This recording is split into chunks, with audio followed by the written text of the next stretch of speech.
On this episode, I sit down with Blake Binns, who is the host of the Good Advice podcast. Today, we're going to talk about and unpack how do we take clients from being just clients and move them into the category of stark raving fans. Before we get started, go ahead and hit that subscribe button now and head over to Realtor180.com and join our preferred referral list. Blake, what is happening? Hey, brother. How are you today? I'm good. Thanks for jumping on with me. So I'm stoked. I'm stoked to chat with you again. We did a podcast a while back. I think it was 2020. I know, man. Isn't it crazy how the time just goes by, you know? It warped, especially, the C word. It definitely it warped our lives for a while. Yeah, it's been a while. Well, I had 2 kids in the last 2 years, so it feels like a lifetime ago for sure. Congratulations. The last time we chatted, you just had 1 newborn. That's right. Yes. So I made sure to have my first kid when there was a worldwide pandemic, and smart. Yeah, you never knew if the paycheck would be there the next day. So I don't know if I'd recommend it, but it's been a journey for sure. Yeah, so. It was wild times. I'm stoked to chat with you again. Last time on your podcast, we talked a lot about sales. This time I want to shift and talk a little bit more about coaching, because what we were talking about in sales on that other podcast was essentially the relationship and how that all hinged. And with your coaching, I know the big thing that you focus on is how do you get 1,000 raving fans? And as realtors listening to this, that's pretty much what they need, because the base of their business is referrals. So yes. Let's jump in. Well, and there's nothing, for your listeners, I think we all recognize the power of the referral. Like I was at a meeting this morning where I do this entrepreneur meetup in the mornings on Tuesday mornings, and we get a lot of realtors, financial advisors, the people who are out there really grinding away to get their book of business. And someone at the table had just gotten a referral, and he was like, man, there's just nothing like a referral, because it's just, you cut through so much of the noise, you get straight to the sale, and it's powerful. But I think even beyond that is being able to keep your customers. And that's kind of where I started to really think about this concept of your tribe, your 1,000 raving fans, which, Shawn, you probably know this isn't a new concept. This isn't something that Blake came up with. And I've noticed though that some people, they like to say they came up with this concept. It's not a new concept. It doesn't belong to anyone except for probably the original guy who talked about it, who was Kevin Kelly, who put out this essay years ago on your 1,000 true fans. And the bottom line is, to run a multi-million-dollar business, you don't need tens of thousands of customers. You need 1,000 true fans. And in fact, for some businesses, if your average sale, thinking about your realtors, the amount of money you make on one house closing, it's actually substantially less than 1,000. It's actually quite a bit less. I think about my realtor who, I've used him for 2 houses now. And anytime someone asks about, who should I use to sell my house or buy a new house, I'm like, oh, you got to go with Chris. And that's because of the experience I've had with him that makes him an easy referral. But I don't know. I found, Shawn, I don't know what your experience is. I found that a lot of people just aren't willing to put in the work to really create that raving fan, which, we all say we want it, but not everyone is actually putting in the work to create it. 100%. So there's an interesting stat, and this is what drove me to reshift and shape my business, is on a national level, there was a stat that it said 87% of buyers said they would use the same agent to sell their home. Only 13% actually did. And so they didn't convert them to raving fans. Well, and I'm curious, what do you think is the disconnect there? Like, why do you think more people say they would, but fewer actually do? So in this business, it's the life cycle. Most people will stay in their homes for at least a decade, right? And so it's then, how does, as an agent, how do you stay in connection with your client for a decade without being a pushy salesperson? Because they may want to buy, they may not want to buy. Their timeline is their timeline. I think there's a concept there though, which is sometimes like we are so sales minded that sometimes the only time someone comes to mind is when it's time for the sale. Like I apologize for your listeners if any of them do insurance also. But I think the insurance community is probably the worst at this, in that, you know, Shawn, when's the only time you ever hear from your insurance provider or your insurance salesperson? Usually when it's time to re-up, right? Or when something's burning down. Yeah, right. Or when you get, you know, like the little Christmas card that you get that's like, it's like the pre-printed with like the pre-stamped, like, thanks for doing business with us. I hate those. Yeah, I mean, I know it's kind of ironic because you spend all this money to send these cards out and yet they just go directly in the trash. Now, I'm not saying you don't do it. I am saying that there's a better way to do it. But point being, more often than not, you never hear from these people except when it's time to buy. It's, hey, Blake, I was reaching out. I want to make sure everything's good. And I'm like, we must be at the end of our year. And I think that the same concept applies to realtors, in that so often, when do you often hear from your realtor? When they're fishing for a sale. Hey, I noticed, you know, on Facebook, you said you were looking for another house, man. I'd love to help you again. Hey, I noticed you added another kiddo to the tribe. You know, what's you thinking about?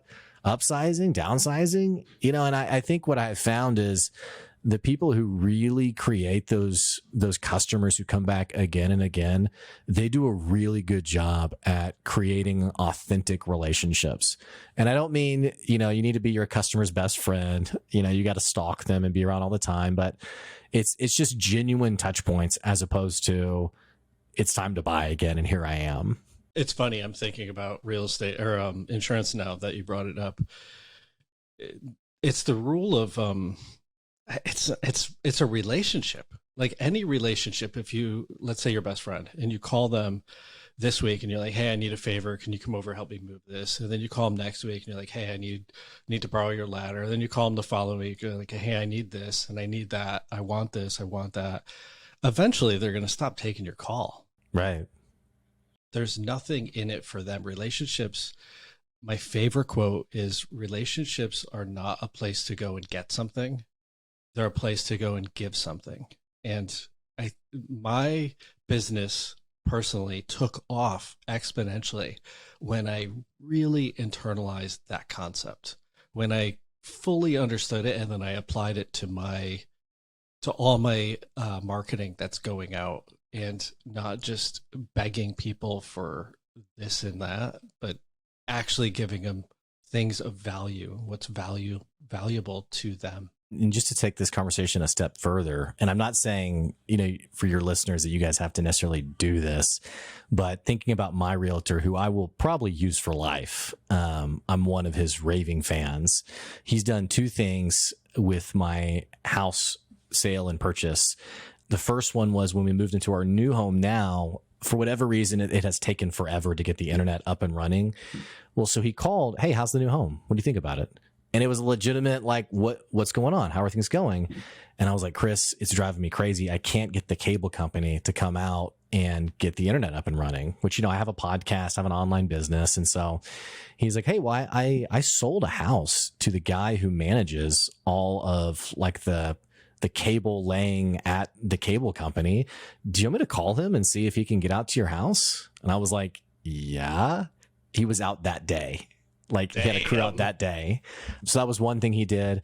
And then the second thing he did, so when we sold our house, we had a buyer who was kind of just insane. I mean, you've probably talked with your people about, you know, it being a seller's market and how great it is to sell, or I guess maybe before rates went up.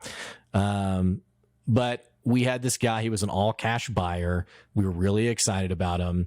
We needed to stay in the house for like 7 days after the closing day. Nothing that's uncommon. And this guy, for whatever reason, after everything was signed and done, started getting cold feet. And this was around the time that rates were starting to go up. It was summertime. And so we were getting nervous about, well, we don't want this guy to pull out. And bottom line, what this guy did was he came back and he said, hey, yes, you can stay in the house for 7 days. But on top of the daily rent you're going to pay, I want a cash deposit for some 4-figure amount, so that if you damage the property, I can take it out of that deposit. And I was talking to the guy and was like, we're a small family of 4, we're not going to damage the place. But all is to say, it was such a high amount comparative to what we were selling it for that I wasn't comfortable putting that money up. And neither was my realtor. He was like, I'm worried this guy's going to take this money and run, and come up with like new things that wasn't there in the inspection. So what my realtor did was, hey, I really want this deal to go through. I'm going to put up the money myself for the deposit that this guy's asking for. And if it turns out there's damage, you can reimburse me or whatever. So he put up the money. Exactly what we were worried about is what happened. This guy took the money and ran and said, I'm not giving you the deposit back. There was a dink on the wall that you guys didn't tell me. Just like simple, stupid stuff. And all that to say that my realtor did that because he wanted so badly for the deal to go through for me, because he knew how important it was for me to sell the house. Because, we, as a seller in 2022, you're selling a home for 50, 60, 70% more than what you bought it for. He wanted us to get that kind of payday. So 2 quick data points of someone who is definitely not in it for just the absolute immediate sale, but is trying to take care of his customers. That's different. That's something that you don't always see from, I don't know about your area, but in my area, there's over 4,000 realtors. So it helps him stand out. 100%. I'm in San Francisco, which is a 7 mile by 7 mile footprint. San Francisco is smaller than the parking lot at Disneyland. Oh my gosh. To give you context. And we have nearly 6,000 realtors in that footprint. Yeah. And so it's a highly, highly, highly competitive environment. And with that, to your point, like, you do have to be incredibly clever and really figure out how to keep the deal together and how to keep your client protected through it all. What's an added layer in San Francisco, I'm not sure about your market, it's different in all the markets across the US, but we don't actually use attorneys. The realtors write up the contracts, and then we use escrow. And so if something were to go sideways like that, that's usually when the attorneys get called, and that's when it's a problem. Okay. Yeah. In his case, he's the broker. He has the broker's license. He's an actual attorney himself. So it was like it was a double whammy, where he was like, you don't want to mess with me, guys. Like, this is not good for you. But think about this for a second. And I'm not, for you guys listening, I'm not saying, you necessarily put up your own cash for, keep a deal together. Though once you get it all the way to that point, it's like, what do we have to do to keep this together? But, I think about 3,000, 4,000, in your case, 6,000 realtors. We're in Northwest Arkansas. I've just found that so many people, they think they are standing out when they really aren't. Like, they're just offering the same service as anyone else. That's a tough place to be in. there's 6,000 of you that a customer can choose from, and there's a 7 by 7. There's not. I'm sure there's not always a lot of listings on the MLS, or is there? I don't know. Right now there is, just because we've definitely transitioned the market. But no, I mean, if you do the math, and this is true for most all businesses, I can't remember the person's name. They were in Italy, but they made the observation that of a crop, 20% of the crop does 80% of its production. And that's not dissimilar with real estate. There's, of the 100% of people, there's only 20% are doing 80% of all the business. And so we all know that the top people, and they do tend to think similar to Chris, where they'll think outside of the box and genuinely approach the problem as a fiduciary, and genuinely figure out, okay, how do I put my clients' needs in front of my own to help them get to where they want to go? And I think that's the simple lesson that most businesses from martial arts schools to bike shops can take away. It's like, how do we actually not bend over backwards and not lose revenue for the client, but how do we actually create a fan out of them? How do we just do that extra thing? It's funny. It's reminded me, I can't remember which credit card it was, but I was on the phone for like a staggering like 10 or 15 minutes. And every couple of minutes, the prompt would come up, the automated, your call is very important. Your call is very important to us. You're a valued customer. And I was like, that's such a crock of crap. Like, my gosh, you're that's playing so it in a moment when it's clearly not even remotely true. Like, it's not even remotely. If I was a valued customer, you would have hired more staff to accommodate the volume that you have. Well, Shawn, what I love to hear, so in my conversations, because I'm working with a lot of like, early business owners, it's the question of, okay, what makes you different than your competitors? So you got 6,000 different realtors to choose from. All right, so why are you different? And the two things that I hear that I think is just as silly as, your call is important to us is, one, I'm just doing it better than everyone else. And I'm like, okay, sure. And then the second thing I hear is, oh, well, I really care about customer service.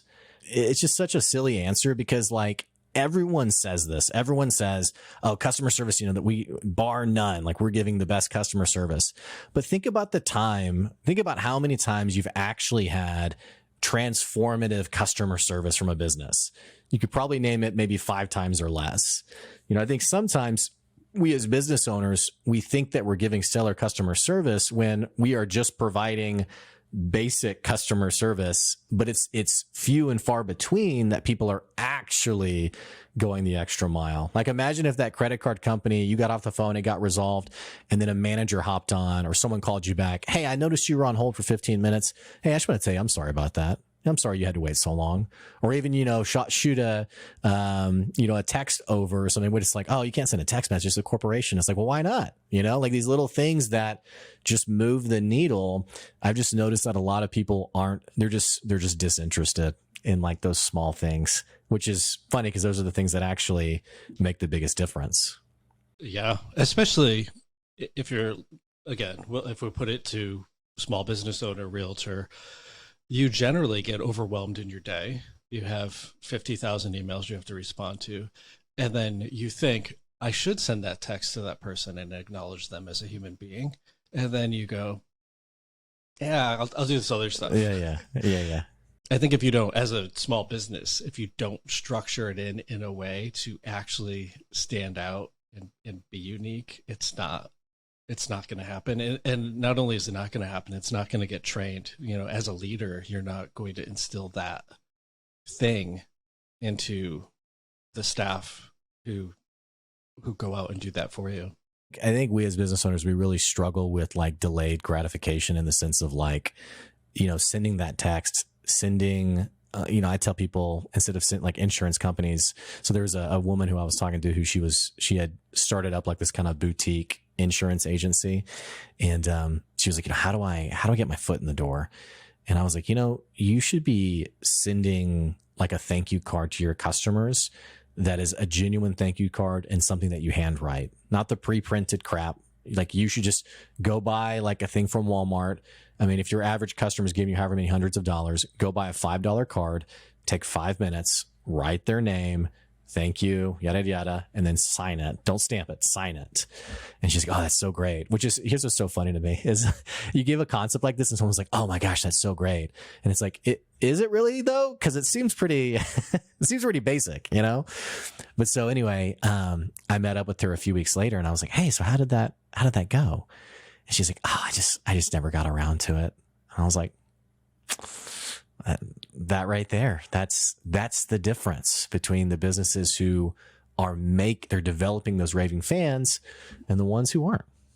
It's the power of intentionality. It is, and it's not hard. It's time consuming sometimes, sure, but it's not like conceptually hard. Like Shawn, and I'm feeling bad that I'm going to say this because now I'm wondering if I did this for you. So everyone who comes on my show gets a handwritten card at the end of the year.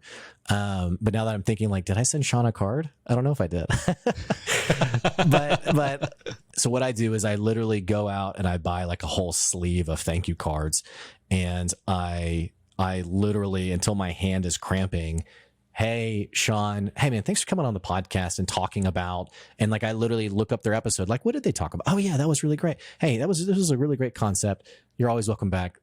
Sign Blake. And I send this off. I've sent this to other countries because I have people on the podcast who are from all these different countries. And it is hard in the sense of it's extremely time consuming.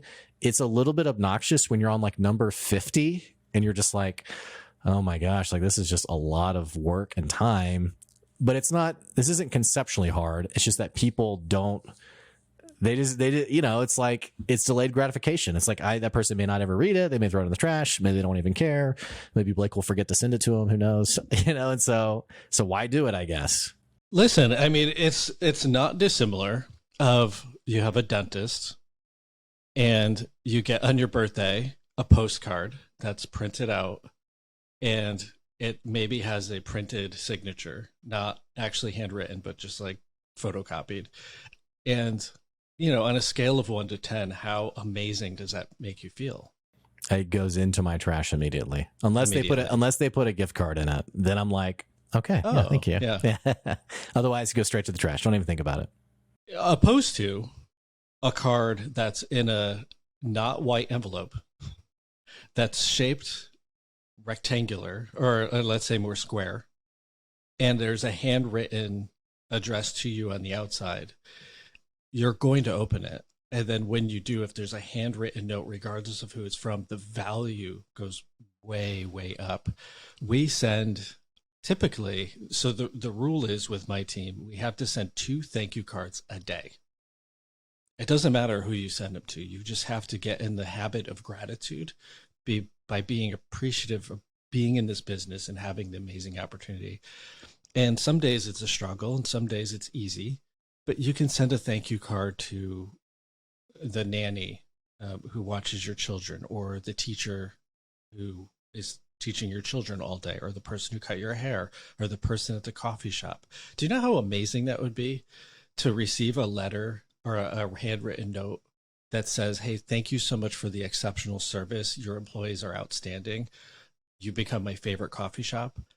Like just the virtue of you doing that makes you feel good, and then the recipient feels exponentially better. And not only that, it's not going to get tossed in the garbage. It's going to sit on their desk. Even better, and this doesn't take away from the genuineness at all, but it will come back to you in the sense of it'll go in a desk drawer, it'll go on a desk in a corner, and then as they're doing their New Year's, cleanup of the desk, they're going to see it, they're going to think of you, and they're going to call you. Perfect timing. I need to change my insurance company.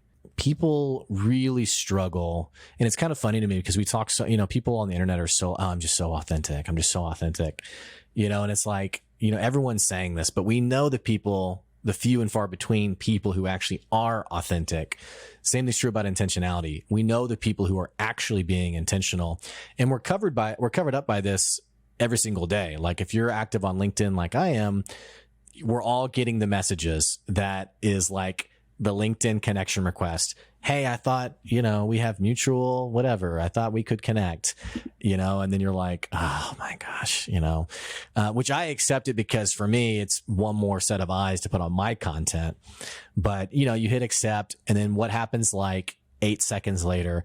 Hey, I want to tell you about this, it's perfect for you. And I'm like, you don't even know me. But the point being, we're inundated with this lack of intentionality so much that thank you card that you're talking about that takes at most 10 minutes of your day, it's like screaming from a rooftop how amazing your business is. Yeah. I mean, I'm on LinkedIn also, as well as other social platforms. I'm blown up all day. People go to my website, they're blasting me with like, you should buy this, you should buy that, plus my email. When salespeople take a different approach, it usually disrupts me enough where I will listen to their pitch. And I think more importantly is if somebody's like, hey, listen, can I set up a time to talk to you 5 minutes? And if at the end of the call, it doesn't make sense, like we can go our separate ways. And if they honor that whatever X amount of time they've asked for, and they get to the end, they said, hey, it's been 5 minutes. Do you want to proceed? Like that unto itself is a gift. But they try to just constantly blast the sale. But in all of this, if you give a card and you're not asking for a referral, you're not asking for them to subscribe or sign up or like or share or do anything, you're just saying thank you and giving that to them. That holds so much more weight than any ask. And if you did that to that individual a couple times and then you ask them for a favor, hey, can you check out this newsletter? Hey, can you do this? They're going to be way more inclined to, because they actually feel that you're being authentic and you're not having to tell them that you're being authentic. If you have to tell them you're doing it, You're not doing it. There's no better feeling though than calling someone or, shooting off an email, or I'll do like the voice memo on LinkedIn. But it'll be like, hey, just want to tell you how much I appreciate, what you're doing, or thanks for being a customer or being a customer in the past or what have you. And I send like a very like genuine, like it's not a canned message. It's not a copy pasted message. It's like, and it's brief. It's just a genuine thank you. Hey, thanks for, whatever it is. I just always love the reaction of, the short silence, like where they're waiting to see if you're going to then sell something. And then especially when you do this in person, you do it over the phone, you can hear kind of like the pause of them like waiting for, oh, and also I want to say about this great new deal. But when you don't say that, you get that pause and they're kind of like, well, yeah, thanks. Yeah, of course. Yeah. They're like thanking you for thanking them. But that's my point, is like, it's so like everybody wants to stand out these days. Everybody wants to stand out. People are throwing thousands of dollars at their marketing budgets to stand out. And the secret to standing out is so stupidly simple. It's just that people, for whatever reason, are so thirsty for the sale that, they just don't have the patience to do it, I guess. Yeah. I mean, I think that's it. It's rushing the sale. And then if you rush a sale, you'll blow out that lead. And then once the lead is blown, you have to go find another lead.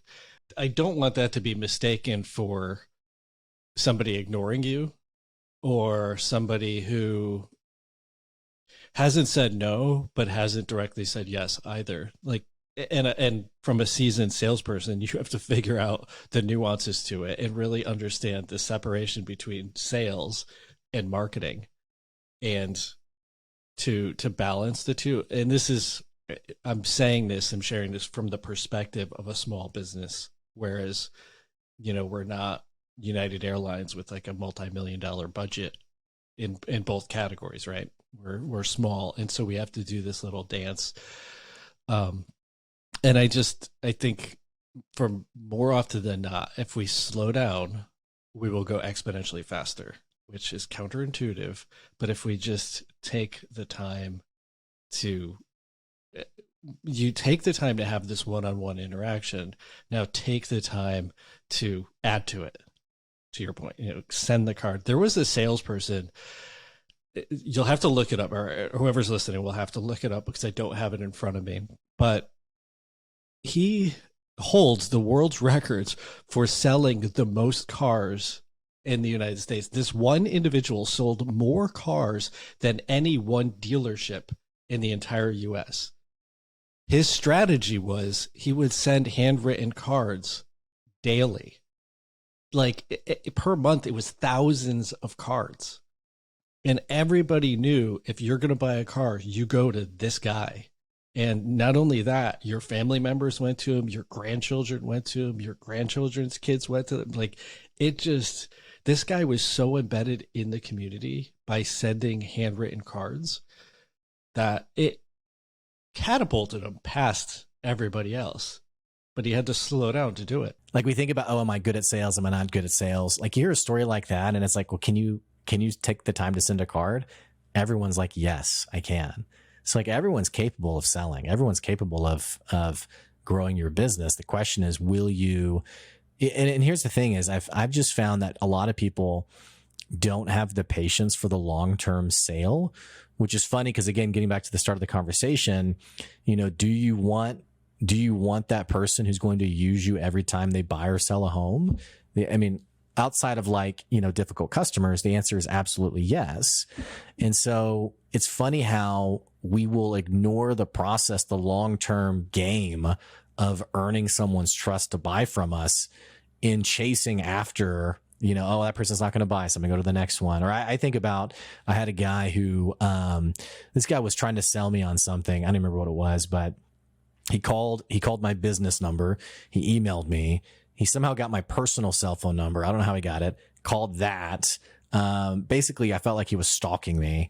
And after about a week and a half of this, I finally responded to an email and I said, "Hey, Doug," or whatever his name was. I appreciate the hustle of trying to get a hold of me. And since you've put in so much work, here's what I'd be willing to do. I'll go ahead and tell you, I already know I'm not going to buy because I just don't need that service right now. But because you're obviously working hard, how about we get a cup of coffee or jump on a phone call, and I'd be happy to give you some genuine referrals for people who could use your service. But I need to know more about what it is and all this kind of stuff. Which, and maybe I'm on another planet, but I would be thinking, here's an in to talk to this person and get some actual referrals rather than just, whatever.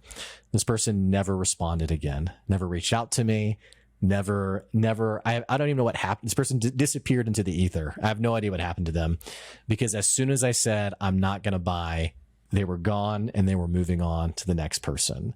And I think that's the issue with today's sales world is it's like, I have to chase that sale immediately.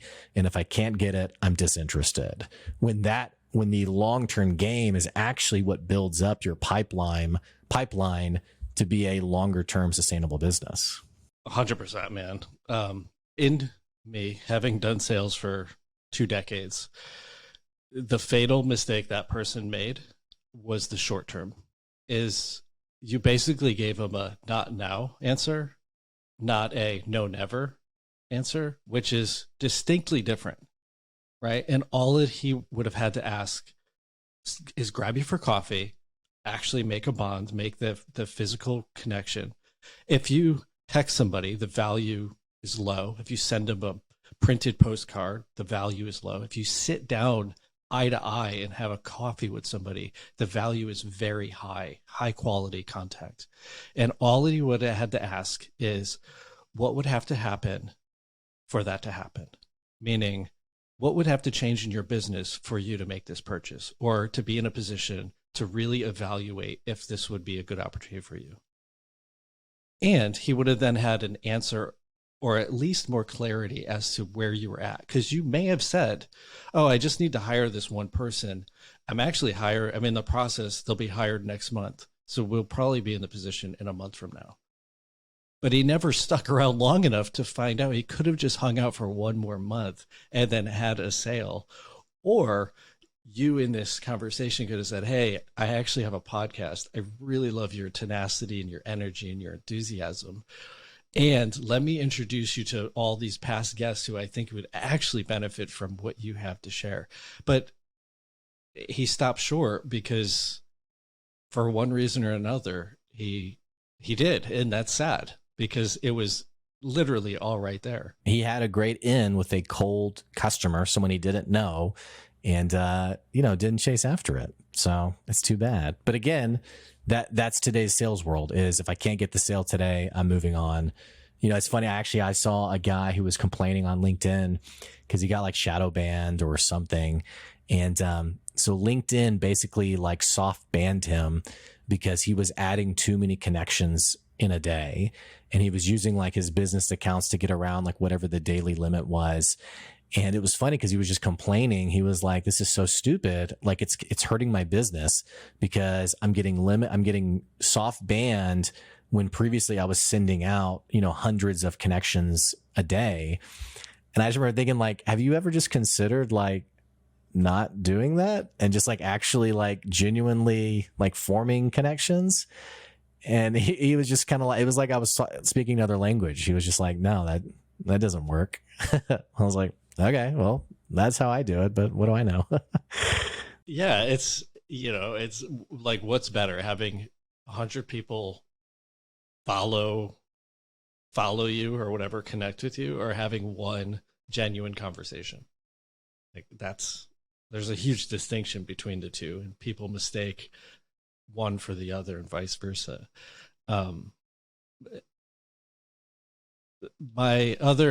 It's funny that as you were sharing this story about that person who didn't follow up, let me share this first. Most follow-ups, the sale doesn't happen until after the 7th follow-up or the 7th no. And again, you didn't technically give this guy a no, you gave him a not now, and he gave up. And so he gave up literally off the first one. Right. Statistically speaking, he had 6 more to go, and he gave up. And so if he's doing that and just going for the person who says yes on the first try, he's missing all of these other huge sales that would potentially fill his pipeline, not tomorrow, but years from now, where he would then have like the sustainable pipeline of people getting closer and closer to the finish line. And that's again, it's another mistake. I think from a business perspective, this is the thing that really pisses me off, is they treat new customers better than their old or existing customers. My phone broke. This was a few years back, and I can't remember what service I was with, but I called them and I was like, hey, my phone broke. You guys typically give me a brand new phone if I just do another program, blah, blah, blah. And they're like, sorry, we don't have that program for existing customers. We don't do that anymore. And I was like, all right, well, how much is the new phone? They're like, it's like $1,000 or something ridiculous. And I was like, Jesus. So I hung up. I was like, well, let me think about it. That's an objection. That's a no that they could have asked. What are you thinking about? They let me go. So they potentially could have lost the sale right there. So I Google it, and they had this program, same company. If you buy one phone, you get a second line free, and then you can get an iPad and all this stuff. And I'm like, hold up. So I called back and I was like, hey, wait a second. I'm an existing customer. You have no way for me to get a phone, but new customers can get a new phone and an iPad for signing up. They're like, yeah. I was like, great, cancel my contract. Yeah. Yeah. And they're like, well, why do you want to cancel your contract? I was like, because then I'm no longer a customer, and then I can take part of this special, this promotion. And so I had to go through this whole song and dance of actually canceling to rejoin. And that's another huge fatal flaw, is treat the people who already do it, who have done business with you or are going to do business with you, better than the people who have never done any business with you. Yeah. I mean, I think it's just such a simple concept, and it's like this really pisses me off, because I remember, it's like, for example, we just changed from AT&T to a different carrier. I've been on AT&T for, 20 years at least. Well, my rates were basically doubling, and it was kind of like, what is going on here? Like, why? This makes no sense. And it's like, well, yeah, we're just changing how we do things. And I was like, this is insane. I've been with you guys for 20 years. But you have the same thing with cable companies. I mean, think about, you get a better deal from your cable company if you're buying like the premium channels for the first time versus, like, I remember in college, we would get on Showtime because you'd get like a crazy, like 6 month to a year deal. Then we would cancel, and then we would just do the deal again, because there'd be no perks for being an actual long-term customer. It's wild to me. Anytime a customer has to jump through hoops to get the best deal, like, you've screwed up. Like, I remember, so those, I love those, like hibachi, style, restaurants, like Shogun or whatever. Well, my wife and I, we were just talking about this on one of our first dates. We went to one of these kinds of places, and I don't know what was going on that day, if they were like short staffed or what, but they basically, and you're already, kind of shoulder to shoulder at one of these tables. Well, they had brought in extra chairs to the point where, like, you were literally like squeezed in with other people. I mean, they had totally overloaded this table.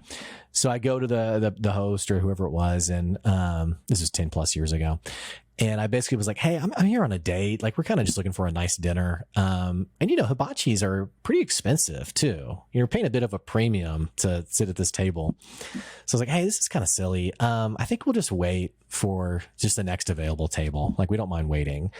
And they're like, oh, well, no, we can't let you wait. Like, we have to seat you at this table. And I was like, well, that doesn't make much sense. I was like, so if you can't wait, like, what do you do with like the new customers who walk in from now on? And she's like, oh, they will wait until they can be seated at the next table. So I was like, so if I was to leave with my wife and be gone and then come back as a new customer, then I would be able to wait for the next table. And she was like, yeah, but that would be ridiculous. And I was like, it would be, wouldn't it? It would be ridiculous, wouldn't it? And so you could just see like the light bulb. And she was like, yes, okay, you guys can just wait over here then. And we waited and we got the next table. It was like 10 minutes later. It wasn't a big deal, but I just think it's so funny. Like, when your customers are having to game your stupid system, you've designed something that is a bit silly. So, you know, definitely I agree with you. I think take care of your current customers rather than making their life all the more difficult.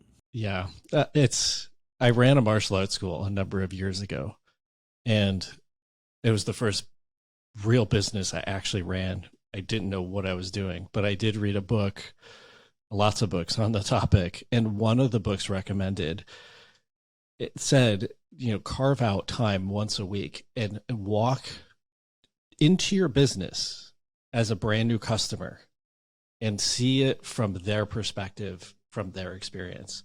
And it sounds like that business lost connection of that hostess did. And it sounds like she had a little aha moment, but we totally lose that. So we have a few different marketing programs that go out to our existing clients, people who have already done business with us, to people who we have an established relationship with them. I make sure that everybody on my team gets all of the pieces. So if we're sending out a gift and let's say it's a $70 mug set, everybody on the team gets it. And everybody on the team has to evaluate the entire experience, from how did the package arrive? Was it banged up? Was it dirty? Was it scuffed? Were the corners smashed? How did that exterior appear to you? When you opened it, how was that experience? When you pulled the tissue paper out, how was that experience? And essentially just evaluate the entire thing from the recipient's point of view and improve it for the next time, make it better. And that's where we came up with, if there's a card that you get in the mail that you look at and toss, we're not sending it. We're not trying to create landfill. Like, we're trying to create a mini experience with this person and bring them some sort of value, bring them something they didn't have before without asking for anything. Just show up authentically, but actually show up. Don't tell them you're showing up. Yeah. Yeah. I love that, by the way.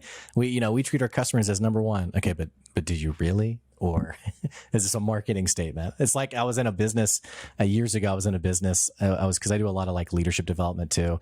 And I was in this HR section of the business, and they had like this really awesome like mural on the inside of the business, like on like their break room or something. And I was like, oh, it was something about like, our employees are, and it was like some acronym, amazing, awesome, whatever, who cares? But so it was there. And so I turned to the HR director and I was like, oh, that's kind of cool. And she was like, oh, that? Oh, yeah, some marketing company put that up. I don't know. And like, that's so much what we do though. It's like, you say all the stuff, but very few are like actually, doing the thing. So I didn't mean to interrupt you, by the way. I just got a kick out of thinking about it. No, I'm on the same page. It's similar to mission statements. It's like, oh, this is a really cool mission statement. How'd you come up with it? Oh, we hired a company to write it for us. And you're like, so it's not even authentic. It's not even what your company believes. My favorite with mission statements is when you're talking to and this is, by the way, this ties in because when we talk about like customer experience, I think what you said, seeing it through the customer's eyes, is so important because there's so much ego and clout when you run your business and thinking like, oh, we're the only ones who do this. We're the only ones. But like similar to mission statements, I love talking to business owners where I'm like, oh yeah, nice mission statement. Like, what do you think about it? Oh, I love it. And our employees love it too. And then you go to the employee, hey, so like, what's y'all's mission statement? Do we have one? Is it on the website? Like, where would I find it? Like they don't even care, And so it's like you talk to customers, and it's like, I'll be like, well, if I asked your customers, would they say that you're amazing and awesome? Well, yeah, of course they would. Okay. So can I? Oh, well, I don't know. I mean, it's just so funny, the disconnect that happens there. There's really a big disconnect. So I had when I got into real estate, I hired early on a business coach. And that was one of the things, was to work on the mission statement. And the way that I had to work on it, which was actually really hard, and it was fun, but I had to go through all of the reviews my clients had written and actually take their words and use them in our mission statement. And then I didn't just write it. I sat down with my team and everybody had input as to how do we want to shape this, and what's the direction, and actually be influenced not by me and my vision, but influenced by the people who've actually experienced us. And then the employees that are working from within this thing to try to build it all, which is a much different approach. I'm not saying it's perfect or I'm doing all things right. But that one thing really helped shape it in a different direction than I would have taken it if I was just left to my own devices. And I think that's the insight, is it's not just the collaboration of it, but I love that you used the word experience also, because this is like probably the main thing that I do with good advice with my customers, is creating those customer experiences. So many of us are obsessed with our business. Like, why wouldn't we be? Like, many of us, like I quit my full-time job to do good advice 4 years ago. So of course I'm going to be passionate about it. But thinking about how you collaboratively built the mission statement, I think in the same way, you let your customers guide how you design your business. Like I've had I think of 2 customers. I had one customer in the past where his customers were really ripping him apart about his business. And I remember him saying, well, if they don't like it, they can go somewhere else, because that's not the company I'm building. And I just remember thinking how stupid it was, because I was like, your customers are going somewhere else. Like, that's why we're talking, is because they don't like what you're selling. And then I think of a second customer who, she would do like basically like interior design work.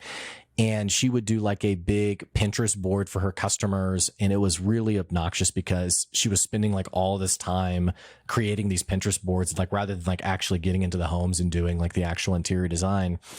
And so we had this crossroads point where she was like, I'm overwhelmed. This is taking up too much time. This isn't working. And I was like, you should get rid of the Pinterest boards. And she was like, why? I couldn't do that because, I love doing the Pinterest boards. And I was like, yeah, but do your customers love the Pinterest boards? And she's like, well, of course they love it. And I was like, hang on. Do they love the Pinterest boards, or do they love you actually redesigning their home more? Well, they love redesigning the home more. Exactly. So like, let what they love guide what you're providing, rather than, whatever hobbyist creative in you is wanting to do. And in her case, it actually totally transformed her business. I mean, it quadrupled her revenue. I mean, it totally turned it upside down. But the point is, you have to build a business that your customers are constantly giving feedback and guiding you to create, rather than, whatever you, put the flag in the sand. This is what I'm making. So same with the mission statement. That's a tricky one. And sometimes it just takes an outside set of eyes, like a coach, to give you the observation of like, hey, maybe you should reevaluate this thing. I think the tricky thing is, from the entrepreneurial position, is you do have natural things that people resonate with, that you naturally are trying to sell them. And then there's the unnatural, this new concept or this new thing or this thing that you're trying to do differently.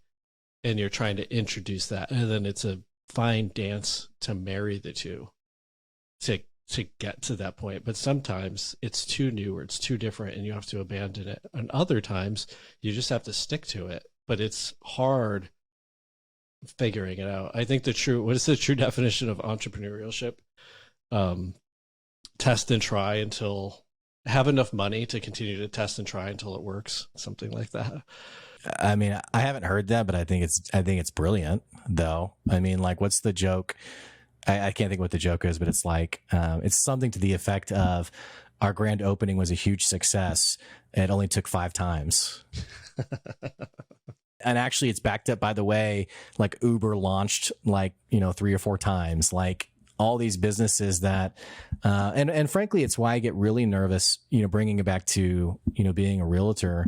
I get really nervous with sort of the bright-eyed, bushy-tailed realtors in my area who come in hard and fast, spending a lot of money. Because like, I think about, I talked to one, this would have been right before COVID, in 2019. She had just quit her job, was stepping into full-time being a realtor. And she had just spent, well, actually, when we sat down, she was like, yeah, I'm thinking about this commercial I'm going to do on TV.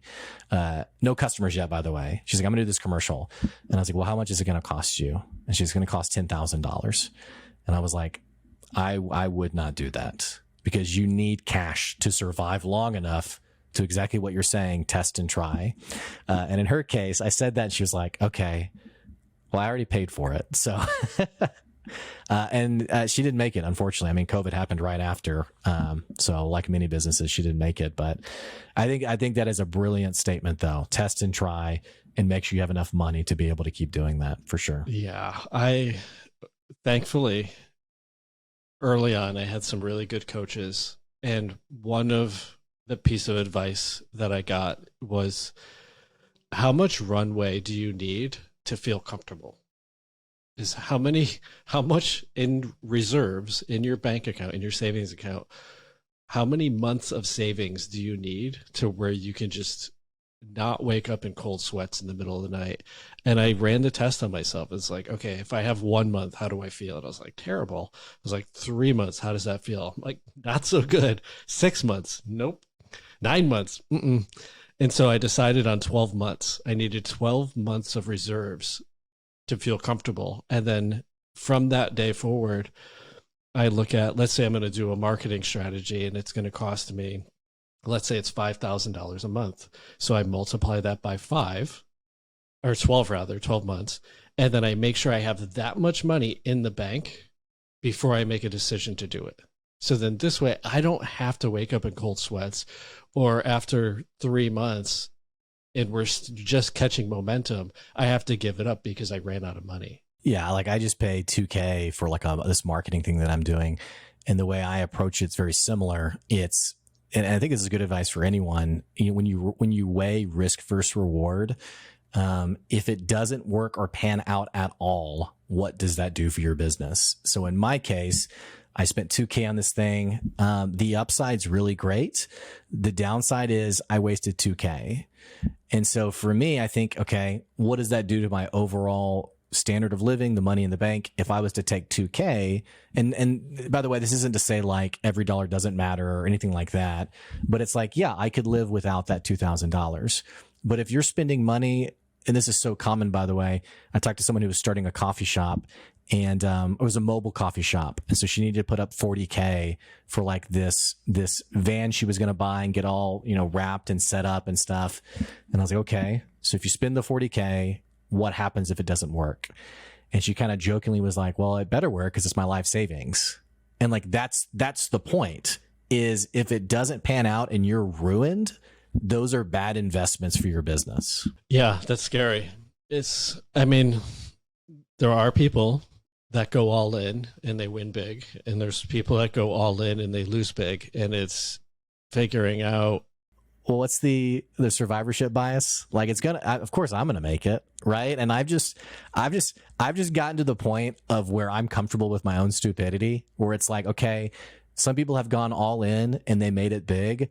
I just assume that I'm one of the dummies who would not serve, like zombie apocalypse. I'm probably getting eaten first, And so just assuming that I'm not special in that way has helped me be more objective with my decision making in that, okay, I'm not going to spend all of my savings on this investment because I don't know if it's going to actually pan out. Instead, I'm going to put $2,000 here. I'll put another $3,000 here. And that's how I've approached it. Which I think is really smart. And especially being a smaller business, we don't have gobs of revenue just pouring in all the time. It's having a plan, figure it out. But I think this ties back into the early part is don't stop doing those little things that are working, like sending those note cards and being in contact. Add this other stuff, but make sure you're keeping this other stuff. And if your plate's overfilling, then you strategically try to hire somebody to take off the lower level pieces off of your plate so you could build on that. Blake, always a pleasure, man. I always love our chats. I feel re-energized for my business. Listen, I'm gonna have you back on in the future. I just I always enjoy our conversations. I feel like there's so much more to unpack and dig through to get to really understanding how to get to that 1,000 raving fans. If people are interested in connecting with you directly, what's the best way? So I would say you can connect with me on LinkedIn. It's Blake Binns, literally BINNS. You can email me, blake@goodadvicecoaching.com, or definitely come mosey over to the Good Advice Podcast, where I continue to ramble about simple concepts that can revolutionize your business. So you can check that out as well. It's a great podcast. I find myself, it's one of my defaults when I go work out. I play podcasts and I just try to fill my head with good stuff as I'm doing my workout routine. And yours is on the short list of go-tos. Yeah, thank you. Yeah. And thanks for having me today. I really appreciate it. Yeah, man. My pleasure.